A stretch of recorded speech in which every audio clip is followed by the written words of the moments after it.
தனுஷ் நிஜமாகவே ஏழையாக இருந்தாரா? குடும்பத்தை பற்றி உண்மையை சொன்ன மூத்த நடிகர். அதாவது பாத்தீங்கன்னா, தனுஷ் சமீபத்துல நடந்த இட்லி கடை படத்தின் இசை வெளியீட்டு விழாவில் பேசும்போது தான் சின்ன வயசுல தினமும் இட்லி சாப்பிட வேண்டும் என ஆசை இருக்கும், ஆனால் அதற்கு பணம் இருக்காது என கூறியிருப்பார். மேலும் காலையில வேலை செய்து கிடைக்கக்கூடிய அந்த 2 ரூபாயை கொண்டு சென்று தான் கடையில இட்லி வாங்கி சாப்பிடுவேன் என தனுஷ் கூறியிருந்தாராம். தனுஷின் அப்பா பெரிய இயக்குனர், ஆனால் தனுஷ் இப்படி ஏழை என சொல்றாரு அப்படின்னு சொல்லி நெட்டிசன்கள் அவரை விமர்சிக்க தொடங்கி இருக்கிறார்கள்.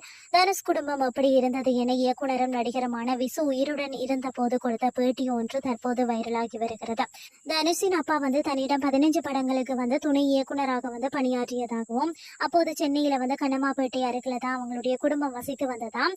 அந்த நேரத்துல அவர்கள் வீட்டுல டிவி கூட இருக்காதாம். தனுஷ், செல்வராகவன் 2 சகோதரிகள் என எல்லாருமே விசுவின் சகோதரர் வீட்டுல தான் டிவி பார்க்க போவாங்களாம்.